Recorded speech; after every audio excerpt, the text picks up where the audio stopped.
Hi welcome back to our channel friends. ఎలా ఉన్నారు friends? అందరూ బాగున్నారా? ఈరోజైతే లక్ష్మి గారెలు వేసింది. పొద్దునుంచి అడవడమాట. పొద్దున్న పప్పు నానబెట్టింది, ఇప్పుడు గారెలు వేసింది అనమాట. ఇక గారెలు అయితే వండేసిందండి. చూసారుగా, పక్కన వాతావరణం చల్లగా ఉంటే మనకు అబ్బా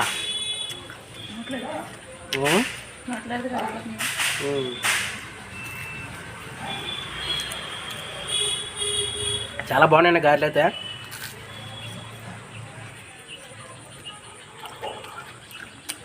గారెలు అయితే బ్రహ్మాండంగా వేసింది ఫ్రెండ్స్.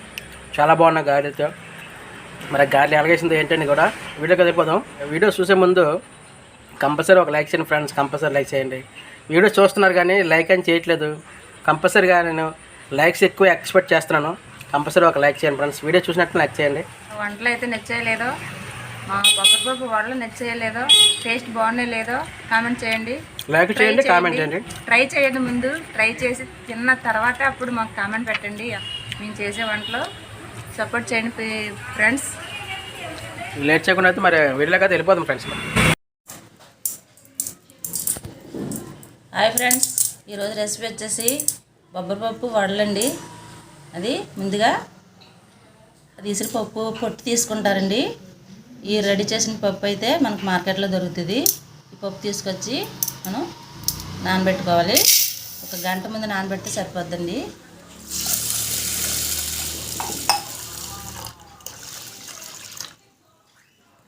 ఒక గంట సేపు ఉందండి. ఒక గంట ముందు నానబెట్టుకున్నాం కదండి. బొబ్బరిపప్పు అయితే మనకి బాగా నానింది. దాన్ని ఇప్పుడు శుభ్రంగా బాగా కడిగేసుకోవాలి. ఒక 2-3 సార్లు వాటర్ అంతా వంపేసి మంచిగా మనం మినపప్పు ఎలా కడుక్కుంటామో ఆ విధంగా కడుక్కోవాలి. ఏమైనా కొంచెం అక్కడక్కడ పొట్టుంటే మనకి వచ్చేస్తుంది. ఈ విధంగా అనేది నానాలి బాగానే. ఇది ఇట్టే నానిపోద్దండి. ఒక గంట సరిపోతుంది నానడానికి. ఎక్కువ నానితే పులిసిపోవడం వల్ల నూనె అయితే లాగేస్తుంది. మనం ఈ విధంగా తెల్లగా కడిగేసుకున్న తర్వాత ఇందులో వాటర్ అనేది లేకుండా మనం బాగా వంపేసుకోవాలండి.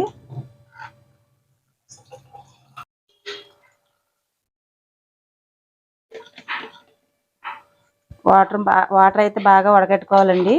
లేదంటే పప్పు లూజ్గా అయిపోయి మనకి పిండి లూజ్గా అయిపోద్ది. వడలు వేసుకోవడానికి కావదు. ఇప్పుడు గ్రైండర్ చేసుకోవాలి.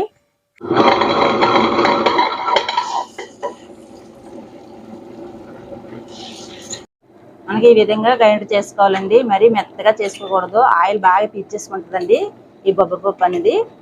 మనకి మెత్తగా నలిగిపోయింది, కచ్చరిచ్చగా నలిగిపోయింది. ఇప్పుడు ఒక గిన్నెలో తీసుకుందాం.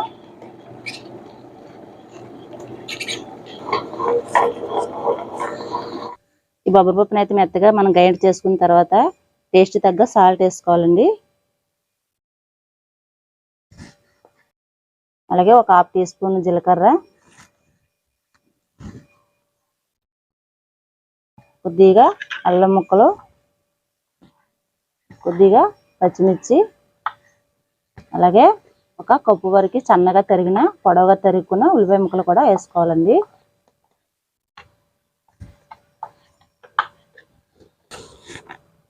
అలాగే కొద్దిగా 2 రబ్బలు కరివేపాకండి. చిన్న ముక్కలుగా కట్ చేసి వేసుకోవచ్చు, లేదంటే ఇలా పొడవుగా వేసుకోవచ్చండి. ఇదంతా మనకి మొత్తం కలిపేసుకోవాలి.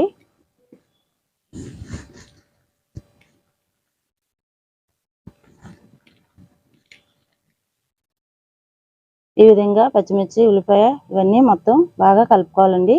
ఉప్పు కూడా టేస్ట్ సరిపోయిందో లేదో చూసుకోవాలి. ఇప్పుడు ఆయిల్ వేసుకున్నారండి.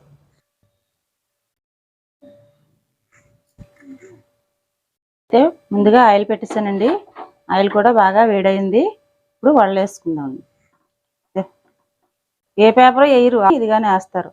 ఇలాగా ఒక పాల పేపర్ తీసుకొని మనం ఇలా కొంచెం ఉండ తీసుకోనండి.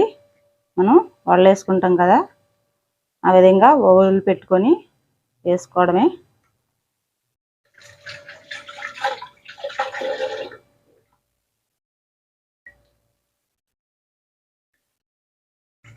పెద్ద అయిపోతున్నాయి.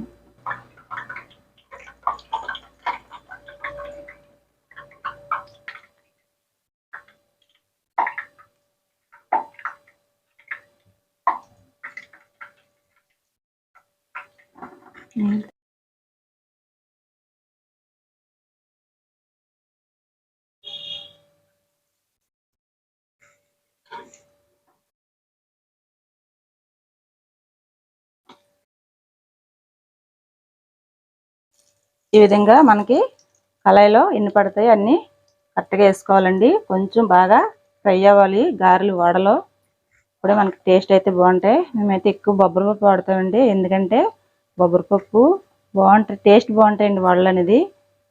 మాకైనా పండినవండి ఇవి, కొన్నివి కాదు.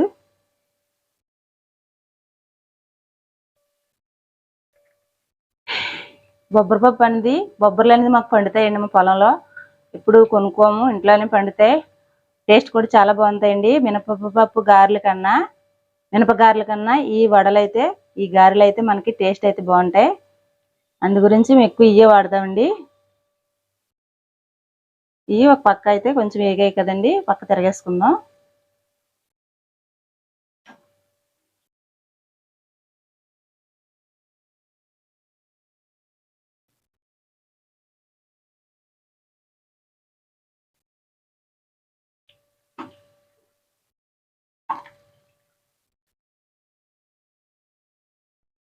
వడలు అయితే బాగా వేగిపోయాయండి, ఇలాగా మంచిగా ఫ్రై అవ్వాలి.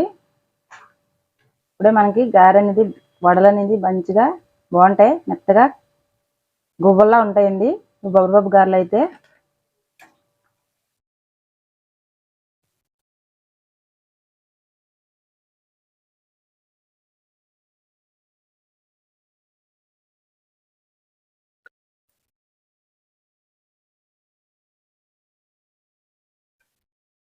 తర్వాత ఎద్దుకొని ఫోటో. అలాగే మిగతా పిండిని కూడా మనం వడలు అనేది వేసుకుందామండి.